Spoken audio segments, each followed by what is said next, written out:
Kalau sampai di dunia ini ada lomba orang si paling kuat, pasti aku yang juaranya. Aku paling gak suka lihat suasana sepi, makanya kalau nongkrong, aku selalu jadi orang yang paling rame. Aku bisa tertawa bahkan sebelum teman-temanku ngerti lucunya di mana.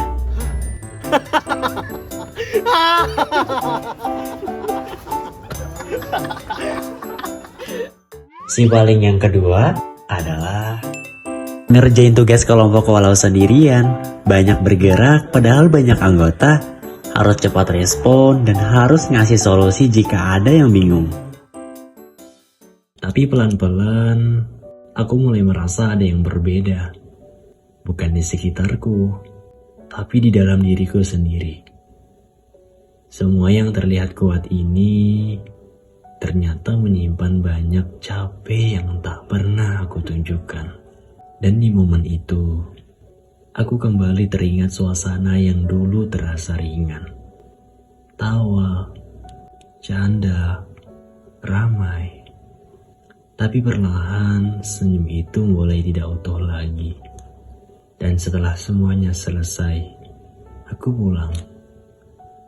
Di perjalanan ini aku lebih banyak diam. Tapi terlalu banyak yang selama ini aku tahan sendiri.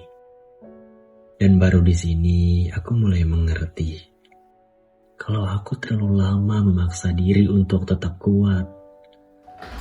Dan saat aku sampai di rumah, semuanya berhenti. Tidak ada suara, tidak ada keramaian. Hanya aku dan pikiranku sendiri. Dan di titik ini, aku tidak bisa lagi menahan semuanya. Semua yang aku tutupi, semua yang aku tahan, akhirnya jatuh juga. Aku diam. Untuk pertama kalinya, aku benar-benar diam. Aku hanya duduk dan membiarkan semuanya terasa.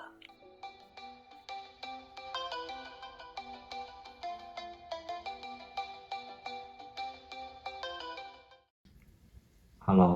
Halo bro, besok ikut aku yuk. Kemana? Udah ikut aja, tempatnya enak kok. Oke deh. Gimana? Enak kan tempatnya?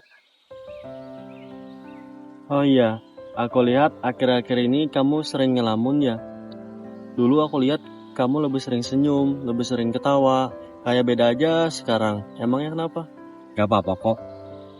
Cuma akhir-akhir ini capek aja. Capek harus jadi orang yang selalu kelihatan kuat. Aku ngerti.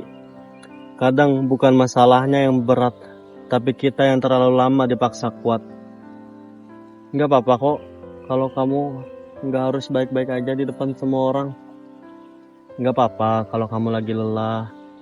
Tapi gak tahu ya ini bakalan cocok apa enggak buat kamu. Tapi kamu perlu tempat yang membuat pikiran kamu lebih pelan. Tempat yang gimana? Tempat yang gak rame, yang isinya lebih banyak cerita daripada suara. Tempat yang membuat kamu berhenti sejenak dengan pikiran itu. Terus gimana ya? Udah ikut aku aja dulu. Aku mau nunjukin satu tempat nih. Mungkin kamu gak sadar, tapi di sanalah kamu nemuin sesuatu yang selama ini kamu cari. Yaudah yuk. Aku tidak tahu saat itu, aku akan dibawa ke sebuah tempat yang sunyi. Tempat yang tak ramai, tapi penuh dengan cerita.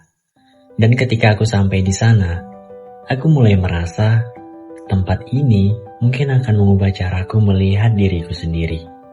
Tidak ada keramaian, tidak ada suara yang berlebihan, hanya ketenangan yang perlahan masuk tanpa diminta. Beberapa kajian literasi menjelaskan bahwa membaca tidak hanya meningkatkan pengetahuan, tetapi juga membantu seseorang mengelola emosi, memahami perspektif, dan memperluas cara pandang terhadap diri sendiri maupun lingkungan. Di kehidupan sekarang, banyak orang terlihat aktif, sibuk, dan produktif, namun tidak sedikit yang menyimpan kelelahan secara mental tanpa disadari. Literasi yang baik membantu seseorang memberi jarak pada pikirannya, sehingga tidak semua emosi harus disembunyikan. Dan di sini, aku mulai memahami bahwa membaca bukan hanya tentang mencari jawaban, tetapi juga tentang mengenali diri sendiri. Literasi pada akhirnya bukan hanya tentang seberapa banyak yang kita baca, tetapi seberapa dalam kita memahami hidup setelahnya. Aku kembali ke tempat yang sama, tempat di mana semuanya dimulai, tapi dengan cara melihat yang berbeda. Kali ini, tidak ada lagi beban yang sama, yang ada hanya percakapan yang lebih tenang dan pikiran yang lebih ringan. Aku belajar bahwa aku tidak harus bercerita kepada semua orang, dan disitulah aku mulai merasa tenang. Mari budayakan literasi, bukan hanya untuk membaca, tetapi untuk memahami hidup.